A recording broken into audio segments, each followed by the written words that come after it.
ఈ కథని మీ చేతికొచ్చి అంటే క్రిష్ గారు దగ్గర నుంచి మీకొచ్చి ప్రాజెక్టు క్రిష్ గారు మొత్తం కథంతా రాశారండి? లేకపోతే కొంతవరకు రాసుకున్న దాన్ని మీరు కంటిన్యూ చేశారా? లేకపోతే ఆయన రాసుకున్న దాన్ని మీరు మార్చారా? మారిస్తే ఏం మార్చారు? సార్ క్రిష్ గారు మొత్తం స్క్రిప్ట్ రెడీ సార్. ఏ సినిమా ఫుల్ స్క్రిప్ట్ లేకుండా షూటింగ్ వెళ్ళాము. సో మొత్తం స్క్రిప్ట్ రెడీ. అది ఫుల్ కోహినూర్ బేస్డ్ ఒక స్క్రిప్ట్ గా ఉండింది. సో ధర్మం బేస్డ్ స్క్రిప్ట్ గా కోహినూర్ బేస్డ్ స్క్రిప్ట్ గా ఉండింది. సో ఫ్లోలో షూటింగ్ అప్పుడు కొంచెం డెవలప్ అవుతూ ఉంటుంది అండర్ ప్రొడక్షన్ లో. అప్పుడు డీటెయిల్ వెళ్ళినప్పుడు ఓకే ఔరంగజీబ్ ఎప్పుడైతే హీరో మీట్ అవుతున్నారో ఆయన చేసిన అట్రాసిటీస్ ని ఆయన వీరమల్లు క్రాస్ అవ్వాల్సిన సిచ్యువేషన్ వచ్చినప్పుడు ఆ ధర్మం అనే ఎలిమెంట్ ఆటోమేటిక్ గా బయట పుట్టింది. సో దాన్ని నేను ఎక్కువ ఎలాబరేట్ గా డెవలప్ చేశాను. ఇది పార్ట్ 1. సో క్రిష్ గారు రాసిన మిగతా విషయాలు మిగతా సబ్జెక్ట్ కూడా పార్ట్ 2 లో కంటిన్యూ అవుతాయి. అంటే పార్ట్ 1 లో అయితే మాత్రం క్రిష్ గారు రాసిన దాన్ని మీరు కొంచెం పక్కన పెట్టినట్టే. అలాగా సార్. ఇప్పుడు పార్ట్ 1 లో we give proper introduction of Kohinoor, proper introduction of ధర్మం అండ్ 5 గురూస్. సో ఈ రెండు మిషన్ ని హీరో పార్ట్ 2 లో చేయబోతున్నారు, రికవర్ చేయబోతున్నారు. కోహినూర్ కాపాడుతున్నారా లేదా, ఈ 5 గురువులు కాపాడుతున్నారా లేదా అనేది పార్ట్ 2.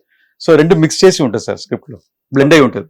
ఓకే, అంటే మీరు పార్ట్ 2 అని అన్నారు కాబట్టి అవును సార్, నేను కొంచెం లేటర్ టైంలో అడుగుదాం అనుకున్నాను, మీరే ముందుకు తెచ్చారు. అవును sir. Part 2 Harihara Veeramallu part 2కి మీరు డైరెక్టర్ కాదు, క్రిష్ మళ్ళీ మెగాఫోన్ పట్టుకోబోతున్నాడని కొంతమంది మాట్లాడుతున్నారు. దాని మీద మీ తాలూకా కామెంట్ ఏంటండి? దీంట్లో కమెంట్ ఏం లేదు సార్. ఇప్పుడు నేను చేసేటప్పుడు నేను చేస్తాను అనుకోలేదు, అలాగే క్రిష్ గారు ఇలా సగలు వెళ్ళిపోతే సార్ అనుకోలేదు. సందర్భం సిచ్యువేషన్స్ వల్ల జరిగింది. సో ఇప్పుడు క్రిష్ గారు చేసినా నేను చేసినా ఎవరు చేసినా పార్ట్ 2 ఒక స్క్రిప్ట్ ఉంటుంది. ఆ పార్ట్ 2 స్క్రిప్ట్ ని అందరికి హార్డ్ వర్క్ చేసి మళ్ళీ పార్ట్ 1 ఎంత కష్టపడ్డామో మళ్ళీ స్ట్రక్చర్ చేసి మళ్ళీ వర్క్ చేసి కలిసి పని చేసినా ఒకటే, లైక్ విడివిడిగా చేసినా ఒకటే. ఇట్స్ నాట్ మనకి అల్టిమేట్ గా సినిమా హిట్ అవ్వాలి. అఫ్ కోర్స్ అందరూ కోరుకునేది అదే అనుకోండి. బట్ ఇదొక అంటే అనుకోకుండా క్రిష్ గారు మొదట్లోనే వెళ్ళిపోవడం, మీరు టేకప్ చేయడం, ఇప్పుడు అది సినిమా వచ్చి సినిమాకి మంచి హైపు ఆ కథకి ఆ సినిమాకి రావడంతో ఇది ఎక్కువ డిబేట్ అయింది. Who is going to handle the part 2 Harihara Veeramallu అనే దాని మీద చాలా పెద్ద డిబేట్ చర్చ జరుగుతున్నాయి. మీరు దాన్ని చాలా సింపుల్ గా సున్నితంగా చెప్పే పాయింట్ కాదు. హరిహర వీరమల్లు ఎంతో అంత సమాధానం చెప్పాలి మీరు. లేదు సార్, ఇప్పుడు ఏంటంటే సార్, ఇప్పుడు కొన్ని సినిమాలు మిస్ అవుతాయి. ఎలా అంటే కథ లేకుండా మిస్ అవుతాయి. మనకి మల్టిపుల్ ఆప్షన్ ఉండేటప్పుడు బెస్ట్. సో మంచి సబ్జెక్ట్స్ ఉండేటప్పుడు బెస్ట్. మనకి మల్టిపుల్ సీన్స్ ఉండేటప్పుడు you have a lot of option to select. So అలాగూ ఇది కలిసి పనిచేసినప్పుడు ఒక స్పోర్ట్స్ మ్యాన్షిప్ లా సార్. ఎలాగంటే ఎవరు చేస్తారు ఎవరు, అది తర్వాత మెయిన్ మనకి సినిమా ముందుకు వెళ్ళాలి, గెలవాలి అనేది ఒకే టార్గెట్ ఉంది అందరికి. అది వీరమ్మలో అయితే 2 లాక్డౌన్ అంటే ఒక ఎలక్షన్స్ తర్వాత ఒక 3 years ఓల్డ్ అయ్యి మళ్ళీ రీస్టార్ట్ చేసినప్పుడు ఎవరికైనా సరే, నేనైనా డైరెక్ట్ చేసిన నేను ఎప్పుడో 2.5 years ఒక సీన్ తీసుంటాను. దాని కంటిన్యూటీ 2.5 years థీమ్ అంటే మనకి ఒక 1000 డౌట్లు వస్తాయి. ఏంటో మన తీసిన సీన్ ఇప్పుడు వర్కౌట్ అవుదా లేదా, ఈ ట్రెండ్కి ఆ సీన్ కంటిన్యూటీ వస్తుందా లేదా, ఆర్టిస్ట్ అలాగే ఉంటాడా లేదా, అప్పుడు ఆ రోజు వాడు ఏ షర్ట్ వేసుకున్నాడు, ఈ రోజు ఇలా ఉంది. చాలా మిస్ అండ్ మ్యాచెస్ ఉంటాయి సార్. ఇది చాలా డిఫికల్ట్. ఇది ఎలాగో ఒక మంచి జరిగింది ఏంటంటే క్రిష్ గారు వెయిట్ చేసి 3 years తర్వాత నేను ఎంటర్ అవ్వటంలో కొంచెం ఫ్రెష్ ఎనర్జీ స్టార్ట్ అయింది. సో నేను ఒక డిఫరెంట్ యాంగిల్ గా ఫ్రెష్ గా చూడటం మొదలుపెట్టాను. నాకు కొత్తగా ఉండింది. నేను క్రిష్ గారి పొజిషన్ లో ఉండి నేను కూడా ఒక 5 years తీసుకున్నాను అనుకోండి, నాకు ఇంత కాన్ఫిడెన్స్ ఉండేది కాదు. కానీ మీరు ఇందులో ఒక అంటే తెర వెనుక రహస్యం అనండి, లేకపోతే అండర్ ది లేయర్స్ ఉన్న పాయింట్, క్రిష్ గారు ఎవరి కారణం వాళ్ళు చెప్పేస్తున్నారండి. ఎవరి ఇంటర్వ్యూకి వచ్చినా క్రిష్ గారు ఎందుకు వెళ్ళిపోయారంటే అని ఒక thumbnail ప్రతి చోట కనిపిస్తున్నది. ప్రతి చోట, ప్రతి యూట్యూబ్ ఛానల్లో, ప్రతి యాక్టర్ మాట్లాడే దాంట్లో ఆ సినిమాకి మీరు అసలు ఒరిజినల్ గా ఏంటి అన్నది మీరైనా కనీసం చెప్పండి. ఎందుకంటే దాని మీద ఎక్కువ అపోహలు, ఎక్కువ అపార్థాలు ఇవన్నీ చాలా ఎక్కువగా ఉన్నాయి.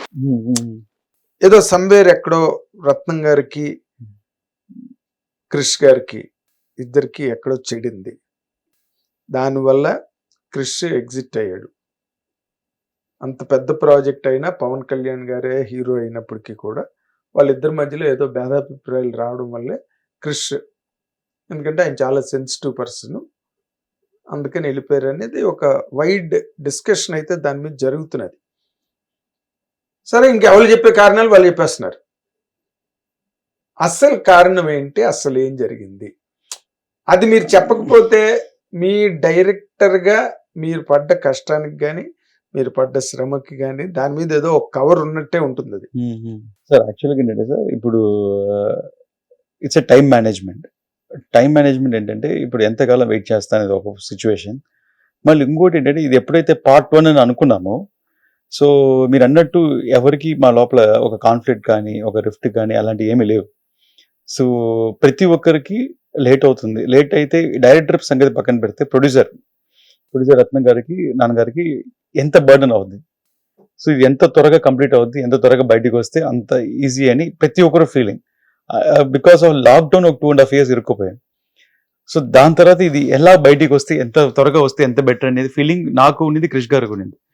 నేను ఎంటర్ అయినప్పుడు క్రిష్ గారితో వెళ్ళి సజెషన్స్ మాట్లాడేటప్పుడు సార్ ఇలా చేస్తాం ఒక 5 days క్రిష్ గారే తన ఫుల్ బౌండెడ్ స్క్రిప్ట్ని, నాకు ముందు అవుట్లైన్ తెలుసు కానీ ఒక 1 line or 2 స్క్రిప్ట్ ఉంది కానీ ఫుల్ బౌండెడ్ స్క్రిప్ట్ క్రిష్ గారు నా చేతిలో ఇచ్చి కూర్చి ఇది నేను రాసిన ఫైనల్ బౌండెడ్ స్క్రిప్ట్, ఇది పెట్టుకో, దీన్ని నువ్వు పార్ట్ 1 గా మారుస్తావు, మార్చుకో, ఏదైనా ఒకటి రత్న సార్ బయటికి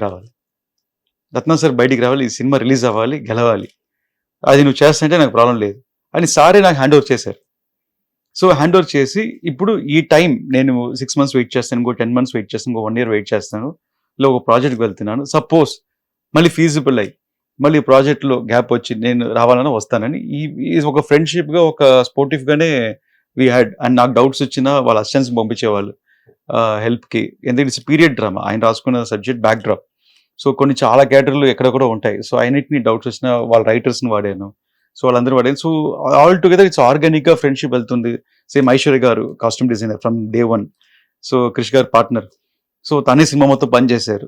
సో అలాగూ నేను మేడం ఇది సార్ ఎలా అనుకొని చేశారు, ఇది కంటిన్యూటీ కదా, అప్పుడు తీసిన సీన్ మనం మళ్ళీ ఇప్పుడు ప్యాచ్ తీస్తున్నాము, సో ఈ ప్యాచ్ని మనం ఎలా మ్యాచ్ చేయగలుగుతాము అని తను చెప్పేవాళ్ళు. సో అలాగే ఇక్కడ నేను ఎంత ఎఫర్ట్ పెడుతున్నానని తనే అక్కడ చెప్పేవాళ్ళు.